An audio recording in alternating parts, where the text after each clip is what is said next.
Assalamualaikum warahmatullahi wabarakatuh. Selamat datang wahai jiwa-jiwa yang sedang mencari cahaya, jiwa-jiwa yang merindukan ketenangan, dan jiwa-jiwa yang ingin menemukan Allah di dalam dirinya sendiri. Saat ini, tariklah napas perlahan dan lepaskan dengan penuh kesadaran.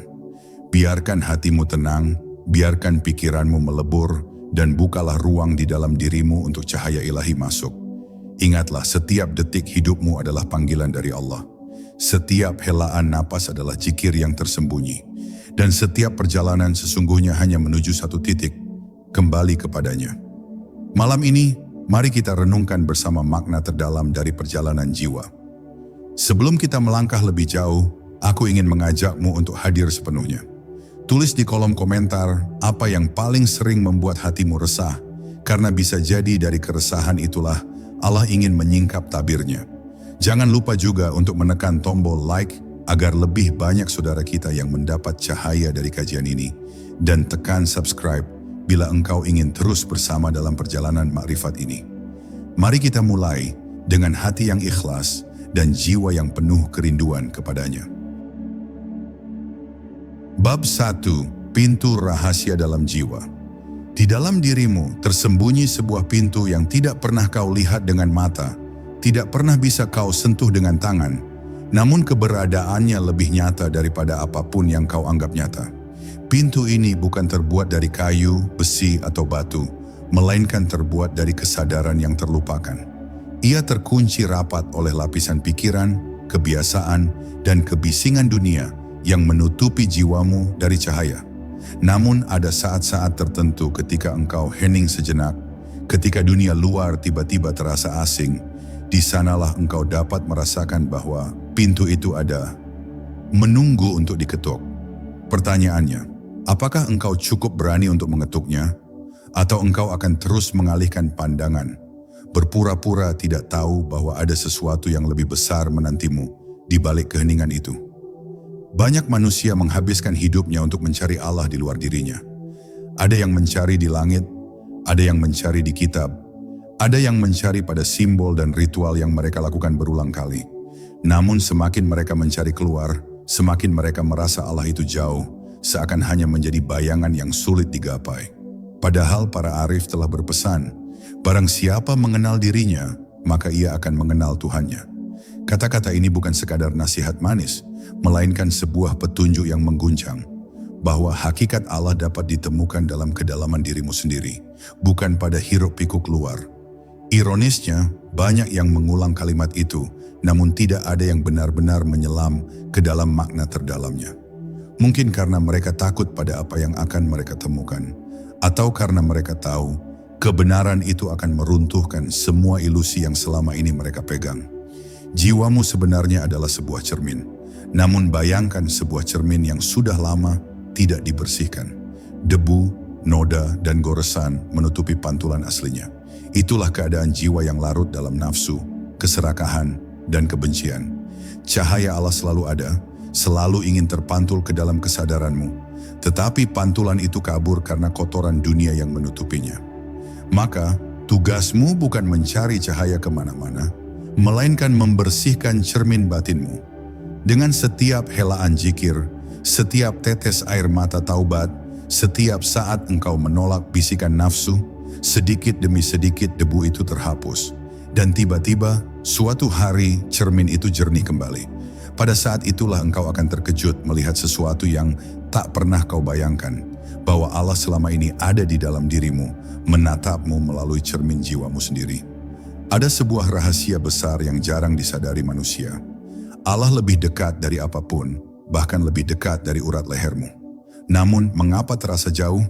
Karena engkau terlalu sibuk mendengar kebisingan dunia, terlalu sibuk berbicara, terlalu sibuk berlari mengejar bayangan yang fana. Keintiman dengan Allah hanya bisa dirasakan ketika engkau berani diam, ketika engkau rela menutup mata dari hiruk-pikuk luar dan mulai mendengar bisikan batin. Dalam hening itu, ada suara yang bukan suara, ada cahaya yang bukan cahaya, ada kehadiran yang tidak bisa dijelaskan dengan kata-kata.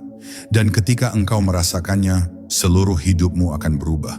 Engkau tidak lagi mencari Allah di luar sebab engkau tahu Ia telah lama bersemayam di dalam.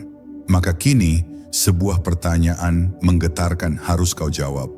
Apakah engkau siap untuk mengetuk pintu rahasia dalam jiwamu sendiri? Atau engkau akan terus berjalan dalam keramaian, seolah tidak pernah tahu bahwa di dalam dirimu ada sebuah jalan rahasia menuju Tuhan. Pintu itu menunggumu dengan sabar sejak ruh ditiupkan ke dalam jasadmu. Ia tidak akan memaksa, tidak akan mengetuk balik. Semua tergantung padamu. Apakah engkau hanya akan hidup sebagai bayangan dari dirimu sendiri? Ataukah engkau akan berani membuka pintu itu dan menemukan bahwa Allah tidak pernah jauh? Dia ada di dalam dirimu sejak awal mula keberadaanmu. Bab 2. Misteri Ruh yang Tersembunyi. Ada sesuatu di dalam dirimu yang bahkan malaikat pun terdiam ketika ditanyakan hakikatnya. Ruh. Allah hanya berfirman, "Ruh itu urusanku." Kalimat singkat itu seolah menyimpan samudera rahasia yang tak bisa ditampung oleh logika manusia. Bayangkan, sebuah bagian dari dirimu yang bukan berasal dari bumi, bukan berasal dari jasad, melainkan langsung dari sumber keabadian. Ruh adalah percikan cahaya ilahi yang ditiupkan ke dalam dirimu.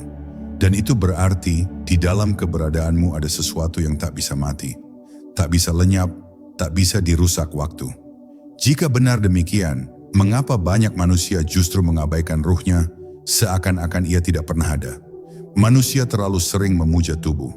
Mereka berjam-jam bercermin, berhias, mengoleksi pakaian, dan memoles penampilan. Mereka mengira tubuh adalah pusat dari segalanya. Padahal tubuh hanyalah wadah, kendaraan sementara yang akan segera kembali menjadi tanah. Ruh adalah pengendara sejati, dan tanpa ruh, tubuh hanyalah bangkai yang dingin. Pertanyaannya, apakah engkau sudah mengenali pengendaramu sendiri? Ataukah engkau hanya sibuk memperindah kendaraannya? Seberapa sering engkau mendengar jeritan sunyi ruhmu yang kelaparan, sementara engkau sibuk memberi makan tubuhmu dengan segala yang fana? Para arif berkata, ruh itu ibarat matahari, dan nafsu adalah awan yang menutupinya. Cahaya matahari selalu ada, tidak pernah padam, tidak pernah redup. Tetapi ketika awan hitam menutupinya, dunia menjadi gelap, dingin, dan hampa. Begitu pula dengan ruhmu, ia selalu bercahaya, selalu terhubung dengan Allah, tetapi pandanganmu menjadi gelap karena awan nafsu menutupinya. Selama awan itu dibiarkan menebal, engkau tidak akan pernah melihat cahaya hakikat. Namun jika engkau mulai menyingkirkan awan itu dengan zikir, dengan tafakur, dengan taubat yang tulus, perlahan cahaya ruh akan kembali menyinari jiwamu.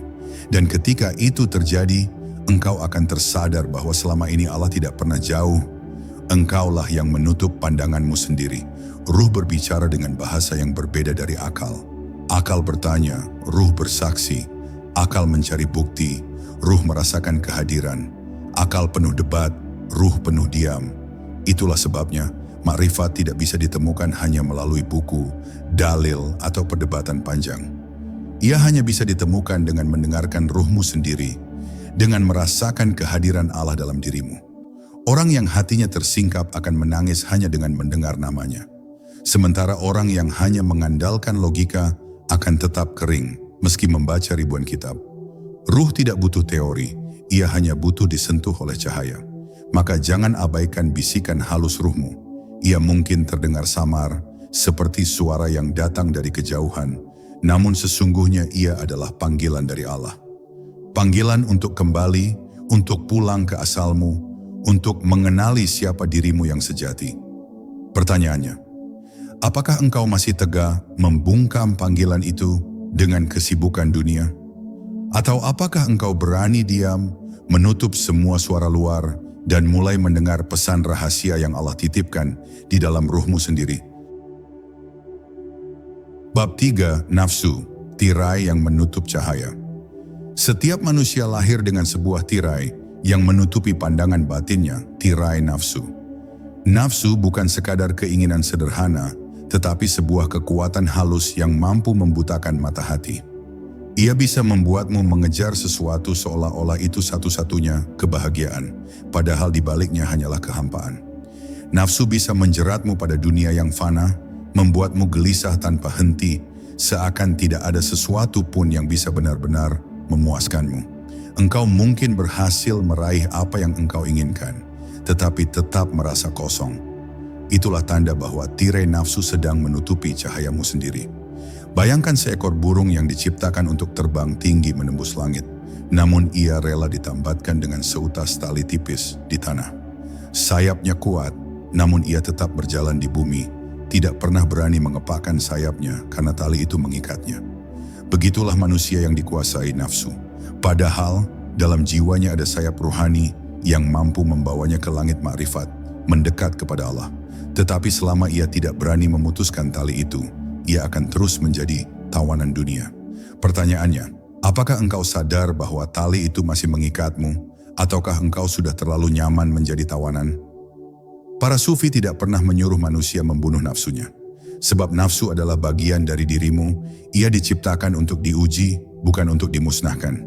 Yang harus dilakukan adalah menundukkannya, menjinakkannya, hingga ia patuh kepada ruh. Nafsu ibarat seekor kuda liar, jika engkau biarkan, ia akan menyeretmu ke jurang. Tetapi jika engkau mampu menjinakkannya, engkau bisa menungganginya menuju tujuan yang agung. Dengan latihan batin, dengan mujahadah, dengan zikir yang tidak putus, nafsu yang liar itu perlahan akan tunduk. Dan pada saat itulah engkau baru bisa menatap cahaya Allah tanpa halangan. Namun hati-hati, nafsu tidak selalu datang dalam bentuk kasar. Ada nafsu yang halus yang menyamar sebagai kesalehan. Ia bisa membuatmu merasa bangga dengan ibadahmu, sombong dengan pengetahuanmu, bahkan merasa lebih suci dari orang lain. Inilah tirai paling berbahaya, sebab ia membuatmu yakin bahwa engkau dekat dengan Allah, padahal sesungguhnya engkau semakin jauh. Nafsu spiritual ini ibarat racun yang dilapisi madu, manis di lidah, namun mematikan di dalam. Maka siapapun yang ingin berjalan menuju makrifat harus benar-benar jujur pada dirinya sendiri, agar tidak tertipu oleh wajah nafsu yang penuh kepura-puraan. Maka renungkanlah, ketika engkau sholat, apakah hatimu benar-benar hadir, ataukah hanya jasadmu yang berdiri? Ketika engkau berdoa, apakah itu lahir dari cinta yang tulus, atau dari pamrih yang tersembunyi? Jangan-jangan nafsumu sedang menipumu dengan wajah yang terlihat suci. Dan selama engkau tidak mampu melihat tirai itu, cahaya Allah akan tetap tersembunyi di balik gelapnya hatimu.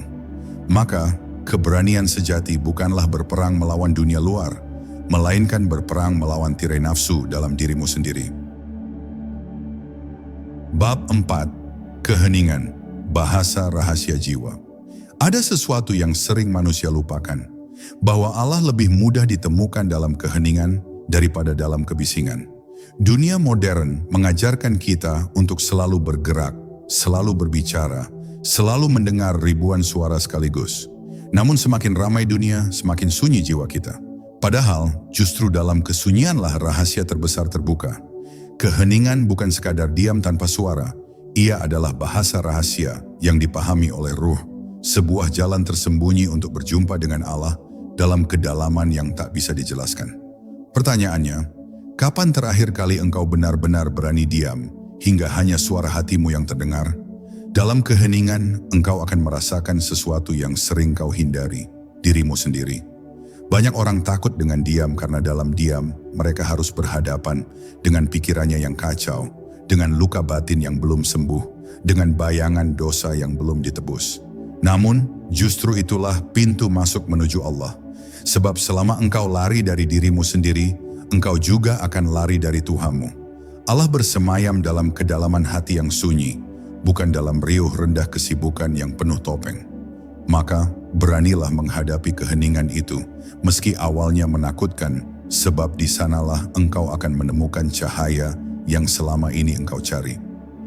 Keheningan sejati bukanlah ketiadaan suara luar, melainkan heningnya gelombang dalam batinmu. Engkau bisa berada di tengah keramaian pasar, namun tetap tenang bagaikan samudera. Engkau bisa hidup di tengah hiruk-pikuk dunia, namun tetap menjaga pusat kesadaranmu agar tidak terguncang. Itulah keheningan yang diajarkan oleh para arif, sebuah keadaan batin yang tidak lagi mudah diseret oleh nafsu dan kebisingan dunia. Dalam kondisi ini, Setiap napas menjadi zikir, setiap detak jantung menjadi tasbih, dan setiap hembusan angin seakan menyampaikan salam dari Allah. Namun jangan salah, keheningan ini bukan berarti kosong. Justru sebaliknya, ia penuh, syarat, dan kaya akan kehadiran. Ketika batinmu hening, engkau akan mulai merasakan sesuatu yang selalu ada, namun terlupakan. Allah yang begitu dekat. Engkau tidak lagi mencari bukti luar, karena kehadirannya begitu nyata di dalam dirimu sendiri. Inilah momen ketika air mata bisa jatuh tanpa sebab, ketika hatimu bergetar hanya dengan menyebut namanya, ketika engkau merasakan pelukan kasih yang tidak pernah engkau temui dalam pelukan manusia manapun. Inilah keheningan yang hidup, keheningan yang menyala. Maka tanyakanlah pada dirimu, sudahkah engkau memberi waktu bagi jiwamu untuk hening? Atau engkau terus menenggelamkan dirimu dalam suara-suara dunia agar tidak perlu mendengar panggilan rahasia itu? Ketahuilah, Allah tidak ditemukan dalam keramaian yang gaduh, tetapi dalam hening yang dalam ruang batin yang paling sunyi. Dan ketika engkau berani masuk ke sana, engkau akan menyadari bahwa keheningan bukanlah kosong, melainkan jalan pulang menuju Dia yang selalu menanti di dalam dirimu. Bab 5. Cahaya hati, cermin Allah. Hati manusia bukan sekadar segumpal daging yang memompa darah. Ia adalah pusat kesadaran, sebuah cermin gaib yang mampu memantulkan cahaya Allah. Namun hati yang kotor tidak akan pernah bisa memantulkan cahaya itu, sebagaimana cermin berdebu tidak akan pernah menampakkan wajah yang asli. Itulah sebabnya banyak manusia merasa kosong, meski ibadah mereka banyak, meski doa mereka panjang. Bukan karena Allah tidak hadir, tetapi karena hati mereka tertutup oleh noda dunia yang mereka biarkan mengendap selama bertahun-tahun. Pertanyaannya, apakah engkau sudah membersihkan cermin hatimu, ataukah engkau hanya sibuk memperindah wajah luar yang fana? Cahaya hati bukanlah cahaya biasa. Ia tidak tampak oleh mata, namun bisa dirasakan lebih jelas daripada cahaya matahari. Saat hati mulai bersih, ia memancarkan rasa damai yang tidak bisa diganggu oleh keadaan luar. Engkau bisa kehilangan harta, kehilangan kedudukan, bahkan kehilangan orang yang engkau cintai, namun hatimu tetap berdiri tegak, sebab ia disinari oleh cahaya yang tidak bisa dipadamkan dunia. Inilah yang membuat para kekasih Allah tetap tenang di tengah badai, tetap sabar di tengah derita, bahkan tetap tersenyum ketika menghadapi maut. Sebab bagi mereka, cahaya Allah telah menerangi hati, dan tiada lagi ketakutan selain rindu yang semakin mendalam. Namun membersihkan hati bukan perkara mudah. Ia menuntut kejujuran yang paling dalam, keberanian untuk melihat diri apa adanya, tanpa topeng, tanpa kebohongan. Banyak orang mengaku mencari Allah, tetapi enggan menyingkap hatinya sendiri. Mereka takut menemukan kerak-kerak dosa yang menempel, atau racun kebencian yang mereka pelihara. Padahal, justru dengan menghadapi itulah hati bisa disucikan. Zikir tanpa henti, taubat yang tulus, doa yang penuh tangis. Semua itu ibarat air yang mengalir, membersihkan cermin hati sedikit demi sedikit, hingga akhirnya ia mampu memantulkan cahaya sejati. Cahaya hati adalah bukti paling nyata bahwa Allah dekat. Ketika engkau duduk sendirian, lalu tiba-tiba hatimu bergetar saat mengingatnya, itu bukanlah kebetulan. Itu adalah tanda bahwa Dia telah mengetuk cermin hatimu dari dalam. Saat air mata jatuh tanpa sebab ketika menyebut namanya, itu adalah tanda bahwa cahayanya telah menembus lapisan kegelapan yang menutupi hatimu. Dan ketika engkau merasa damai tanpa alasan, itu berarti engkau sedang disentuh oleh sesuatu yang tidak bisa dijelaskan, sentuhan Allah sendiri. Bukankah ini rahasia yang begitu mengguncang? Maka, jangan pernah remehkan keadaan hatimu.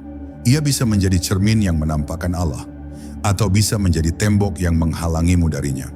Semua tergantung pada apakah engkau berani membersihkannya, ataukah engkau terus membiarkannya tertutup oleh noda dunia. Ingatlah, tubuhmu akan hancur, akalmu akan lenyap, namun cahaya hati yang bersih akan tetap hidup, sebab ia memantulkan sesuatu yang abadi. Allah yang tidak pernah pergi, Allah yang selalu ada di dalam dirimu. Bab 6. Perjalanan malam jiwa, saat gelap menjadi jalan terang. Ada fase dalam perjalanan spiritual ketika jiwa terasa masuk ke dalam malam yang panjang. Segala doa seakan tak terdengar, zikir seolah hampa, dan hati seperti terkurung dalam sunyi yang menakutkan. Banyak orang menyebutnya kegelapan batin, sebuah masa di mana Allah seakan-akan jauh, meski sebenarnya Dia lebih dekat dari sebelumnya. Malam jiwa ini adalah ujian, sebuah perjalanan sunyi yang hanya dilalui oleh mereka yang berani tetap bertahan. Pertanyaannya, sanggupkah engkau menahan sepi itu, atau engkau akan kembali mencari pelarian dalam gemerlap dunia yang menipu? Kegelapan batin ini bukan hukuman, melainkan panggilan rahasia. Allah sedang mengajarkanmu sesuatu yang tak bisa diajarkan lewat kitab, ceramah, atau kata-kata manusia. Dalam gelap itu, Dia sedang menelanjangi semua sandaranmu, memutuskan semua gantungan yang fana, hingga engkau tidak punya siapapun selain Dia. Ia bukan ingin meninggalkanmu, melainkan ingin agar engkau merasakan kehilangan semua, agar ketika engkau menemukannya, engkau benar-benar sadar bahwa Dia adalah satu-satunya cahaya sejati. Gelap itu sesungguhnya adalah jalan menuju terang yang lebih murni. Bayangkan malam yang pekat, tanpa bulan, tanpa bintang. Di awal engkau berjalan dengan penuh ketakutan. Namun semakin engkau diam dan membiarkan matamu menyesuaikan, perlahan engkau mulai melihat cahaya samar yang sebelumnya tersembunyi. Begitu pula perjalanan malam jiwa. Pada awalnya gelap total, menakutkan, membuatmu ingin menyerah. Tetapi semakin engkau bertahan dalam diam, semakin cahaya halus itu muncul dari kedalaman batinmu. Cahaya itu bukan dari luar, melainkan dari dalam ruhmu sendiri. Sebuah tanda bahwa Allah sedang menyalakan lentera kecil agar engkau tidak tersesat. Orang-orang yang pernah melewati malam jiwa menggambarkan betapa heningnya pengalaman itu. Tidak ada yang tersisa kecuali napasmu sendiri, detak jantungmu, dan rasa kosong yang dalam. Namun justru dalam kosong itulah rahmat besar bersembunyi. Sebab hanya hati yang kosong yang bisa dipenuhi oleh cahaya baru. Jika engkau penuh dengan dirimu sendiri, dengan egomu, dengan kesombonganmu, bagaimana mungkin Allah menaruh cahayanya di sana?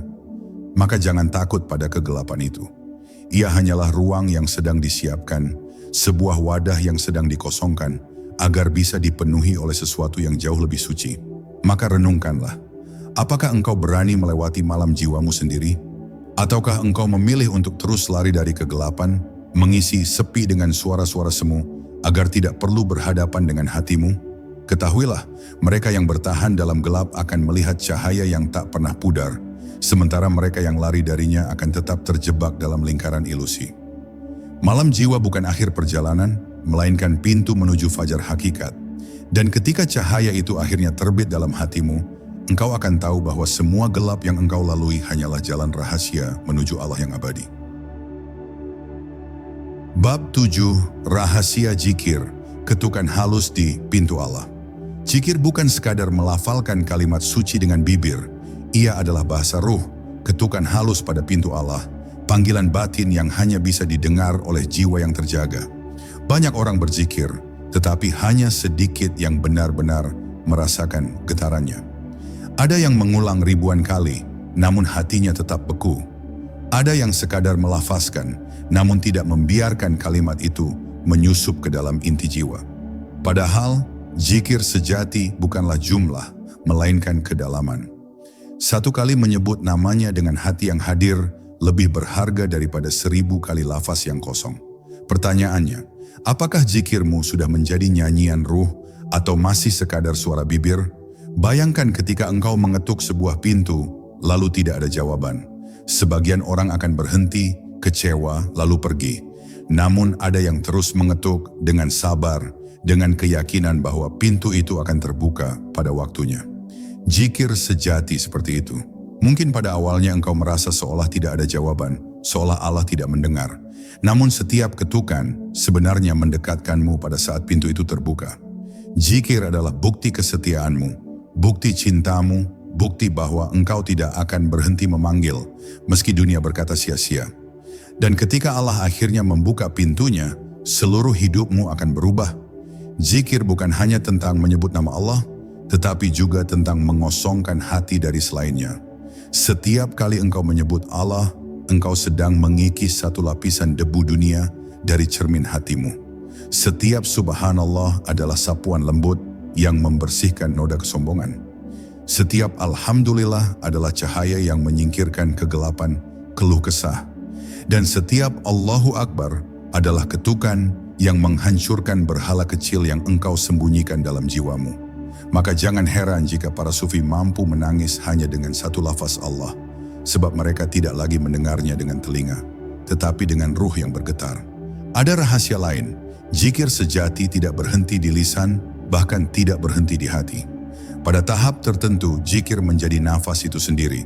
Setiap tarikan nafas adalah Allah, setiap hembusan nafas adalah Allah. Engkau tidak lagi memisahkan antara berzikir dan hidup, sebab seluruh dirimu telah menjadi zikir. Inilah keadaan ketika jiwa menyatu dengan kesadaran ilahi, ketika engkau tidak lagi sekadar menyebut namanya, tetapi menjadi saksi kehadirannya dalam setiap detik keberadaanmu. Inilah yang dimaksud para arif dengan zikir yang hidup, zikir yang terus berputar bahkan tanpa engkau sadari. Maka renungkanlah, apakah engkau sudah benar-benar mengetuk pintu Allah dengan zikirmu? Ataukah engkau hanya sibuk mengulang kata tanpa hati yang hadir? Ingatlah, Allah tidak melihat banyaknya lafaz, melainkan seberapa dalam engkau hadir di dalamnya. Zikir bukan hanya amalan, melainkan jembatan rahasia yang menghubungkanmu dengan Sang Kekasih. Setiap kali engkau menyebut namanya dengan penuh rasa, sesungguhnya engkau sedang dipanggil balik oleh Dia. Dan ketika akhirnya pintu itu terbuka, engkau akan sadar bahwa yang mengetuk selama ini bukan hanya engkau, tetapi Allah sendiri yang mengetuk hatimu agar engkau kembali. Bab 8. Rindu Ilahi, api yang membakar jiwa menuju Allah. Ada sebuah api yang tidak bisa dipadamkan oleh dunia, api yang justru semakin menyala ketika engkau mencoba menekannya. Itulah rindu kepada Allah. Rindu ini bukan seperti rindu biasa yang kita rasakan kepada manusia. Ia lebih halus, lebih dalam, namun sekaligus lebih dahsyat. Ia membuat hatimu gelisah meski engkau sudah memiliki segalanya. Ia membuatmu menangis tanpa sebab jelas. Ia membuatmu merasa sepi meski engkau dikelilingi banyak orang. Inilah tanda bahwa jiwamu sedang dipanggil untuk kembali. Rindu ilahi adalah rahasia yang ditanamkan Allah dalam setiap manusia. Sebuah api kecil yang akan membesar ketika engkau berani mendekat kepadanya. Rindu ini sering muncul dalam bentuk yang tidak engkau pahami.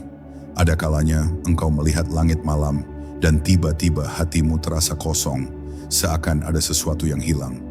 Ada kalanya engkau mendengar ayat Al-Quran dan hatimu bergetar hebat, meski engkau tidak sepenuhnya memahami artinya. Ada kalanya engkau merasakan sakit, kehilangan, atau musibah. Namun di balik semua itu, engkau merasa sedang diarahkan kepada sesuatu yang lebih tinggi. Itu semua bukan kebetulan. Itu adalah Allah yang sedang meniupkan api rindu dalam jiwamu, agar engkau tidak betah berlama-lama dalam tipuan dunia. Para pecinta Allah menggambarkan rindu ini sebagai mabuk yang suci. Mereka bisa menangis berjam-jam hanya karena satu lafaz Allah. Bisa terhuyung dalam zikir karena hatinya terbakar cinta. Bisa rela meninggalkan dunia demi mencari sekejap kedekatan dengannya. Orang yang tidak pernah merasakan rindu ini akan menganggapnya berlebihan, bahkan gila. Namun bagi jiwa yang telah tersentuh, api rindu itu lebih nyata daripada api dunia.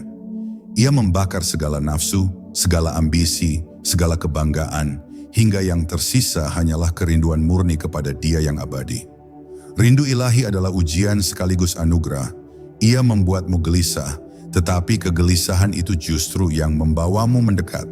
Ia membuatmu menangis, tetapi air mata itu yang membersihkan cermin hatimu. Ia membuatmu merasa kosong, tetapi justru dalam kekosongan itu Allah menanamkan kehadirannya. Rindu ini adalah bukti bahwa jiwamu masih hidup, bahwa ruhmu belum mati dalam debu dunia. Dan semakin engkau berani mendengar panggilan rindu itu, semakin engkau akan diseret ke arah cahaya yang selama ini engkau cari. Maka renungkanlah, sudahkah engkau jujur pada rindumu sendiri? Ataukah engkau menutupinya dengan kesibukan, dengan gelak tawa palsu, dengan dunia yang penuh tipuan? Ingatlah, api rindu ini tidak akan pernah padam sampai engkau kembali kepadanya. Engkau bisa berusaha menekannya, tetapi pada akhirnya ia akan tetap menyala. Sebab rindu kepada Allah bukan pilihan, melainkan kodrat. Dan hanya ketika engkau berani menyerahkan dirimu pada api itu, engkau akan menemukan makna sejati bahwa Allah tidak hanya dirindukan, tetapi sesungguhnya Dialah yang lebih dulu merindukanmu. Bab 9. Fana. Saat dirimu lenyap dalam Allah. Ada satu titik dalam perjalanan spiritual di mana engkau tidak lagi menemukan dirimu. Semua identitas yang selama ini engkau banggakan, nama, harta, gelar, bahkan ibadahmu sendiri, sirna bagaikan bayangan yang hilang ditelan cahaya matahari. Inilah yang disebut fana, lenyapnya diri di hadapan Allah. Fana bukan berarti tubuhmu menghilang, tetapi egomu meleleh, kesadaran palsu runtuh, dan yang tersisa hanyalah kesadaran tunggal, bahwa tiada yang nyata kecuali Allah. Ini bukan sekadar konsep, melainkan pengalaman yang menghancurkan sekaligus membebaskan. Ketika fana mulai mengetuk pintu hatimu, engkau akan merasa semua yang kau sebut aku hanyalah ilusi. Nafasmu bukan milikmu, hatimu bukan milikmu, gerak tubuhmu bukan karena kekuatanmu, bahkan ibadahmu pun bukan hasil daya upayamu, melainkan Allah yang beribadah melalui dirimu. Ego yang selama ini engkau rawat seperti raja, kini runtuh tak berdaya. Dan pada saat itu, engkau akan melihat betapa kecilnya dirimu dibandingkan keagungan Allah, betapa rapuhnya eksistensimu dibandingkan cahaya yang meliputi segala sesuatu. Para arif billah sering menggambarkan fana sebagai kematian sebelum mati. Mereka mati dari egonya, dari nafsunya, dari kebanggaannya, sebelum tubuhnya benar-benar mati. Karena itulah mereka hidup dengan kehidupan yang berbeda. Kehidupan mereka bukan lagi untuk diri mereka, tetapi untuk Allah semata. Apa yang mereka lakukan karena Allah. Apa yang mereka tinggalkan karena Allah. Segala rasa memiliki, bahkan rasa aku, lenyap begitu saja, tersapu oleh samudra kehadiran ilahi. Namun jangan kira fana itu bisa dicapai dengan mudah. Fana bukan hasil dari latihan semata, bukan sekadar banyaknya zikir atau lamanya puasa. Fana adalah rahmat. Ia turun ketika Allah menghendaki sebagai hadiah bagi hamba yang telah dibersihkan dari kesombongan dirinya. Banyak orang mengira dirinya fana, padahal ia hanya mabuk dalam rasa. Fana sejati bukan khayalan, melainkan kenyataan yang meninggalkan jejak, ketenangan, kerendahan hati, dan cinta tanpa batas kepada seluruh ciptaan. Maka renungkanlah, beranikah engkau lenyap? Beranikah engkau melepaskan genggamanmu atas identitas yang selama ini engkau banggakan? Fana adalah pintu menuju baka, kehidupan bersama Allah, bukan lagi bersama ego. Dan hanya jiwa yang berani hilang, yang pada akhirnya akan benar-benar ditemukan. Sebab bagaimana mungkin engkau menemukan Allah, jika engkau masih sibuk mempertahankan akumu sendiri? Bab 10. Baka, hidup bersama Allah selamanya. Setelah fana, setelah egomu luluh, engkau akan menemukan sesuatu yang jauh lebih agung. Baka, kehidupan bersama Allah. Jika fana adalah hilangnya dirimu dalam samudra ilahi, maka baka adalah kembalinya dirimu dengan wajah baru. Hidup bukan lagi dengan aku yang sempit, melainkan dengan aku yang luas, yakni keberadaanmu yang dibimbing sepenuhnya oleh Allah. Engkau tetap berjalan di bumi, tetap berbicara dengan manusia, tetap makan dan tidur, tetapi hatimu tidak lagi milik dunia. Hati itu kini menjadi cermin yang jernih, tempat cahaya Allah memantul dengan sempurna. Baka bukan berarti engkau menjadi makhluk yang terpisah dari manusia, justru sebaliknya, engkau hadir di tengah mereka dengan cinta yang tak terbatas. Sebab kini engkau melihat wajah Allah dalam setiap makhluk. Engkau mencintai bukan karena nafsu, tetapi karena Allah yang menampakkan dirinya melalui mereka. Engkau menolong bukan karena pamrih, tetapi karena Allah lah yang menggerakkan tanganmu. Engkau tersenyum bukan untuk dirimu sendiri, tetapi karena senyummu kini menjadi pantulan kasih sayang Allah. Inilah kehidupan yang tidak lagi fana, melainkan abadi dalam makna. Para wali dan kekasih Allah sering disebut sebagai orang yang telah mencapai baka. Mereka tidak mencari kedudukan, tidak mengejar pujian, bahkan tidak peduli apakah dunia mengenalnya atau tidak. Hidup mereka adalah ibadah yang terus-menerus, meski mereka mungkin tampak seperti orang biasa. Mereka bisa menjadi pedagang, petani, guru, atau pengembara. Namun apapun bentuknya, hati mereka selalu bersama Allah. Itulah rahasia terbesar. Engkau bisa hidup di dunia tanpa tenggelam di dalamnya, sebab hatimu telah berlabuh pada yang abadi. Baka juga berarti engkau tidak lagi takut pada apapun. Engkau tidak takut miskin, sebab engkau bersama Sang Maha Kaya. Engkau tidak takut sendirian, sebab engkau bersama Sang Maha Dekat. Engkau tidak takut mati, sebab engkau bersama Sang Maha Hidup. Setiap langkahmu adalah ibadah, setiap diammu adalah zikir, setiap nafasmu adalah tasbih. Kehidupan seperti inilah yang dicari oleh jiwa-jiwa yang gelisah, kehidupan yang tidak pernah benar-benar berakhir, sebab ia telah melekat pada sumber segala kehidupan. Maka wahai pencari kebenaran, inilah rahasia terakhir. Allah tidak hanya ingin engkau lenyap dalam fana, tetapi ia ingin engkau hidup dalam baka.